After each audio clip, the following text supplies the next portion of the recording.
നിങ്ങളുടെ ഇഷ്ട പരമ്പരകൾ എക്സ്ക്ലൂസീവായി സൺ നെക്സ്റ്റ് ആപ്പിലൂടെ തികച്ചും ഫ്രീ ആയി ഇപ്പോഴേ ആപ്പ് ഡൗൺലോഡ് ചെയ്യൂ. ഇല്ലാന്ന് വേണ്ട. എന്താടാ ആര് പണിതെന്ന കാര്യ പറയുന്നത്?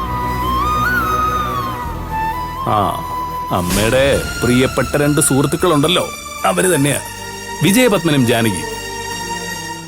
അവരെ ഹോസ്പിറ്റലിൽ നിന്ന് ഡിസ്ചാർജ് ചെയ്തു. പക്ഷെ പോയത് സ്വന്തം വീട്ടിലേക്കല്ല.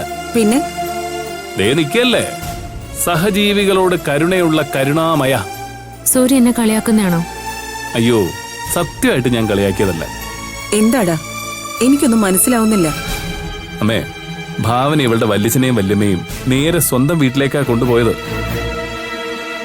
അതെന്താ അവരുടെ വീട്ടിലേക്ക് പോവാത്തെ?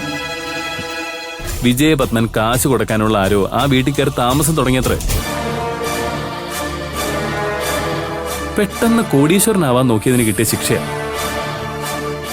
അതെ ആന്റി, ഇരട്ടി കാശ് കിട്ടുമെന്ന് പറഞ്ഞ് ആരോ വല്യച്ഛനെ പറ്റിച്ചു. അവരെ വിശ്വസിച്ച് കയ്യിരുന്ന കാശെല്ലാം ഡെപ്പോസിറ്റും ചെയ്തു. പോരാത്തതിന് കൂടെ ആരെയൊക്കെയോ ഉൾപ്പെടുത്തുകയും ചെയ്തു. ഇപ്പൊ ആ കമ്പനി കോടികളായിട്ട് മുങ്ങിയിരിക്കാം. ഈശ്വര,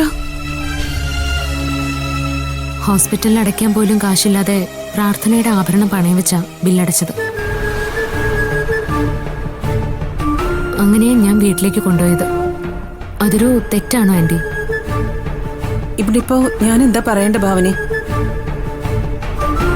വിജയപത്മൻ ഇങ്ങനെ ഒരു ഗതി വന്നെങ്കിൽ പിന്നെ ആർക്കാ വരാത്തത്?